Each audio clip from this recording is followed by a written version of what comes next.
Parashat Shemot. Votre enfant n'écoute plus rien, il rejette tout, il fait sa vie, n'accepte absolument pas l'autorité. On parle souvent de rébellion. Mais si c'était en réalité une étape nécessaire, voire indispensable, pour devenir lui-même. S'il cherchait tout simplement à tout déconstruire pour renaître par lui-même. Nous allons découvrir que c'est précisément ainsi qu'est né le peuple juif en Égypte. Dans notre paracha, Moshe sort du palais de Paro et voit deux Hébreux se disputer. Naturellement, il intervient et il dit « Racha lama takerecha » pourquoi tu frappes ton prochain. Et c'est là que l'Hébreu va lui répondre avec audace « Mi samcha leish sar veshofet alenu » qui t'a placé comme juge, comme chef au-dessus de nous. Ale orgeni ata omer kasher arakta et mitri. Est-ce que tu cherches à nous tuer comme tu as tué le mitri l'Égyptien? Et là Moshe a une grande peur, il a dit la fameuse phrase Achen noda adavar. Maintenant la chose est connue et dévoilée. Mais nous dit Rashi, Moshe n'a pas eu peur pour lui-même, mais il a eu une inquiétude profonde pour le peuple juif, car il a dit si c'est un peuple qui ne sait pas garder le secret, c'est un peuple de délateurs, eh bien il y a des fortes chances qu'il ne mérite pas la Géoula, qu'il ne mérite pas la délivrance. Mais ici la question s'impose évidemment, quel rapport entre le fait de garder un secret, entre le fait de tenir sa langue et la délivrance? Après 210 ans d'esclavage, de souffrance, de pleurs, de cris, de tfilotes, de prières, avec le Srutavot, la promesse de Dieu à Abraham, Yitzhak et Yaakov, une seule chose peut tout ébranler, le fait de ne pas tenir sa langue, de dévoiler un secret. Comment comprendre cette chose-là? Mais vous savez que ce n'est pas le seul endroit que nous voyons cette idée-là, puisque les sages nous disent Bisrut arba dvarim nigalu Israël mi Mitzrayim, par le mérite de 4 choses, les bénis Israël ont mérité la délivrance d'Égypte, et une des choses, Shelo ayu ben de la Taurine, il n'y avait pas de médisance. Et les Chazal vont s'appuyer par le fameux verset où etc. C'est-à-dire que les femmes avaient reçu l'ordre d'aller emprunter des ustensiles d'or, d'argent, etc. chez leurs voisines, et ils ont tenu ce secret pendant 12 mois, ils n'ont absolument rien dévoilé, rien dit aux Égyptiens. Donc nous voyons ici que l'une des choses qui a donné le mérite de la sortie d'Égypte, eh bien, c'est le fait de tenir sa langue, de tenir un secret. Et la question donc s'impose encore une fois, quel est le rapport? En quoi le fait de tenir sa langue est une condition indispensable pour la délivrance, pour sortir d'Égypte? Alors pour comprendre cela, il faut un petit peu réfléchir sur ce passage-là d'Israël en Égypte. Pourquoi véritablement ce passage était nécessaire? Pourquoi 210 ans d'esclavage pour pouvoir faire naître le peuple juif? Pourquoi la naissance de ce peuple du Ham Israël doit passer nécessairement, obligatoirement, par l'esclavage en Égypte? En fait, il y a ici une idée très profonde qui se cache. La création du Ham Israël, c'est une réplique, une répétition de la création de l'homme. En vérité, la sortie d'Égypte, c'est une création de l'homme à l'échelle collective. Si, du temps de Briat Haolam, il y avait la création de l'homme, Adam Arishon, donc en tant qu'individu, eh bien la sortie d'Égypte, c'est exactement la même chose, mais sur le plan du collectif, du tzibour, du klal. Mais ici, il faut comprendre quelque chose de très important, c'est que puisque l'homme a été créé par deux éléments, par le Afar et le Maïm, donc la terre et l'eau, comme le verset nous dit, Vaïtser, Elohim et Adam, Afar mina Haaretz, etc.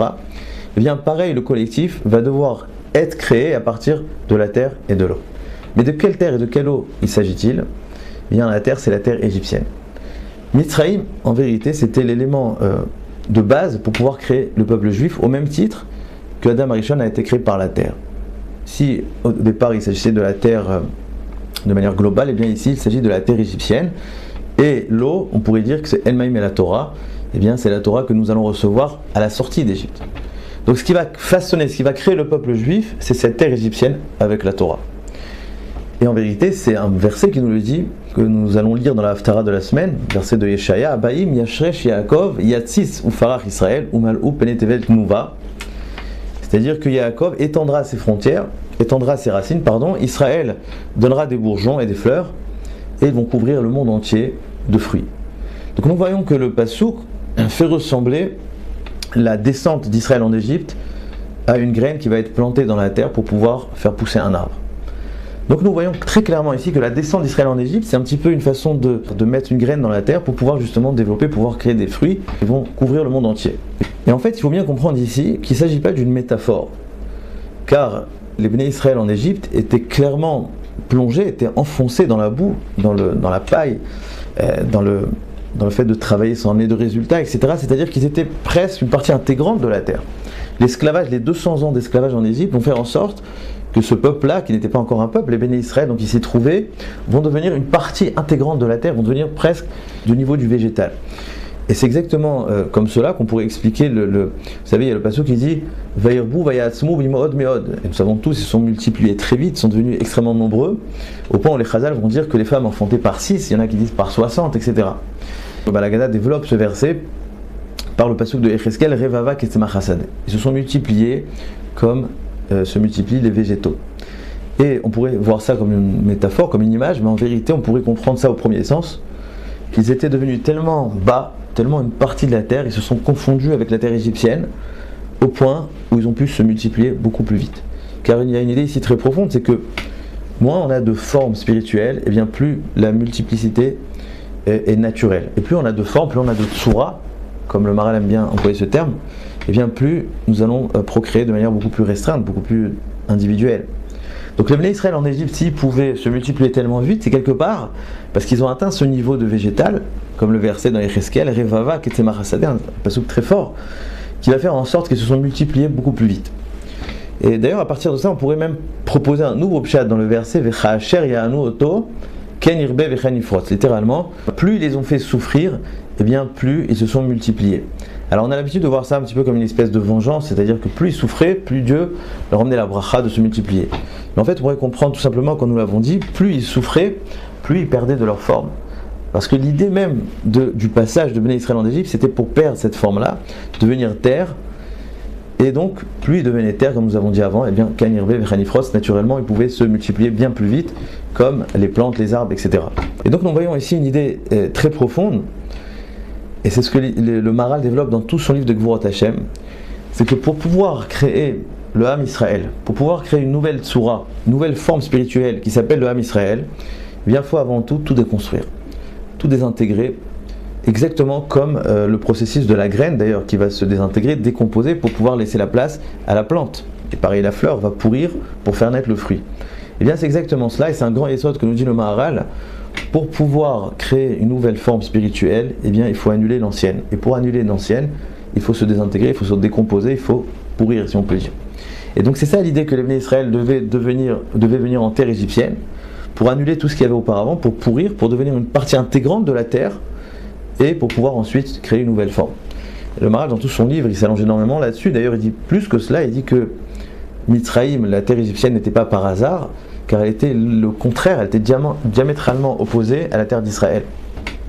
Et le Maharal il a l'habitude de dire d'avoir mes pneus ofrop au elbo. C'est-à-dire que pour atteindre un niveau, eh bien, il faut éliminer son contraire. C'est une idée que le Maharal reprend beaucoup. Donc pour atteindre au niveau du peuple juif, il faut aller annuler, il faut connaître son contraire et l'annuler. Et c'est ça l'idée de la terre égyptienne, comme le Maharal nous dit, c'est l'extrême opposé de la terre d'Israël. Le Mitzraïm, c'est les frontières, c'est les gvulot, c'est ce qui enferme. C'est le bet avadim, l'esclavage, c'était pas un détail, c'était toute l'idéologie, la façon d'être de l'Égypte, c'est un bet avadim, c'est par excellence une terre qui enferme, alors que Israël, c'est la terre de la divinité, qui veut dire autrement l'infini. Et donc pour goûter à l'infini, il fallait justement aller à l'encontre de cette terre d'Égypte qui vient nous enfermer, nous limiter. Et donc, selon cette idée-là du Maharal, on comprend que la descente d'Israël en Égypte, le passage des Béné Israël en Égypte, eh bien c'était une façon de désintégrer, de faire pourrir justement cette graine pour pouvoir donner naissance à une nouvelle forme qui va s'appeler le peuple juif, les Béné Israël. Et donc pour donner naissance au peuple d'Israël, nous avons besoin donc de ces deux choses, la terre et l'eau, donc en l'occurrence la terre égyptienne et l'eau qui est Matan Torah, mais tout cela ne suffit pas, il y a une condition qui est indispensable, évidemment, c'est qu'il y ait une graine, car s'il y a la terre, il y a l'eau, qu'il n'y a pas de graine, il n'y a rien qui va se passer. Et quelle est cette graine qui est indispensable pour la création du peuple juif?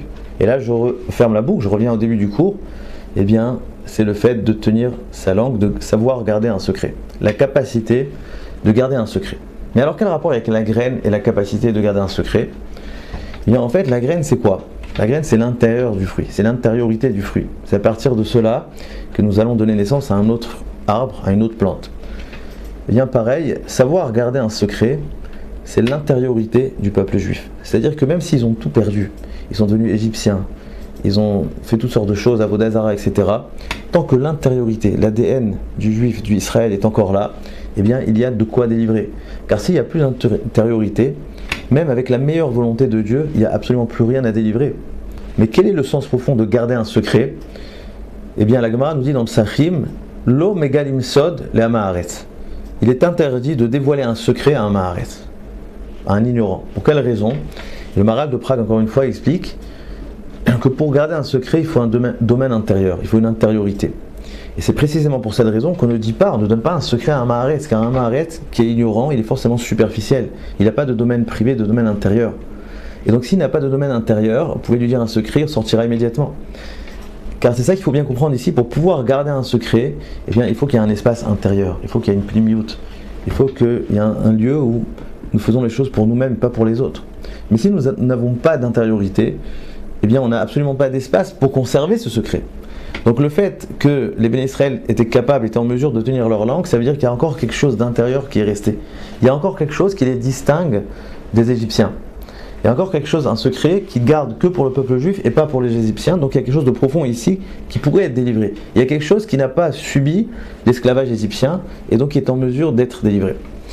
Et donc c'était ça l'inquiétude de Moshe Rabbeinu. Est-ce qu'il leur reste quelque chose? S'ils ne sont pas capables de tenir un secret, peut-être qu'il n'y a plus rien à délivrer. Mais les sages nous disent Bisrut Arba Dvarim Nigalou. Finalement, ils ont mérité la sortie d'Égypte grâce à 4 choses. Et l'une d'entre elles, c'est qu'ils avaient justement ce secret que nous avons évoqué tout à l'heure. Et donc, on peut retenir une leçon très très intéressante qui peut nous parler même dans le domaine de l'éducation. C'est que lorsque vous voyez un enfant rebelle, un enfant qui rejette tout, un enfant qui n'accepte absolument pas l'autorité, qui fait que ce qu'il a en tête, qui fait tout le contraire de ce que vous lui dites, eh bien souvent on a tendance à penser, à voir ça comme la rébellion, de la prikatol, on se dit il ne va pas continuer le chemin, etc. En fait ce qu'il faut bien comprendre, et souvent chez les adolescents, c'est qu'ils cherchent tout simplement à défaire la forme pour créer sa nouvelle forme, pour devenir enfin lui-même.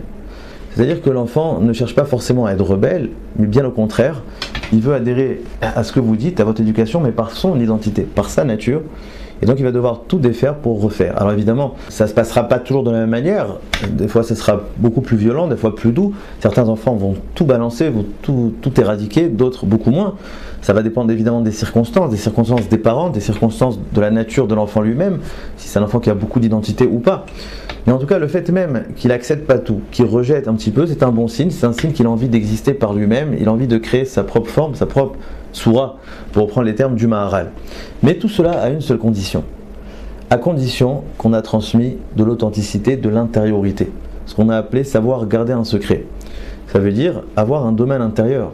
C'est-à-dire qu'à la maison, nous faisons les choses pas forcément pour les autres. Vous voyez, on n'est pas là juste pour l'inscrire dans des écoles, pour une question de renommée, etc. Mais qu'il y a quelque chose d'authentique, d'intérieur. Qu'à la maison, nous transmettons des valeurs, même si personne nous regarde. Nous nous comportons d'une façon, même si personne nous regarde, eh bien, nous nous comportons d'une bonne manière. C'est ça, garder un secret. Garder un secret, comme dit le Maharal, c'est avoir quelque chose d'intérieur pour nous-mêmes.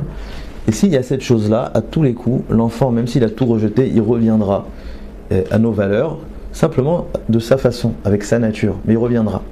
Alors que si nous n'avons pas gardé d'intériorité, si nous n'avons pas ce domaine intérieur, cette pnimiout, eh bien c'est là où nous pouvons nous poser cette question-là, est-ce que l'enfant reviendra? Donc ce qu'il faut retenir, c'est que s'il y a une graine, s'il y a de l'intériorité, eh bien il y aura forcément la délivrance.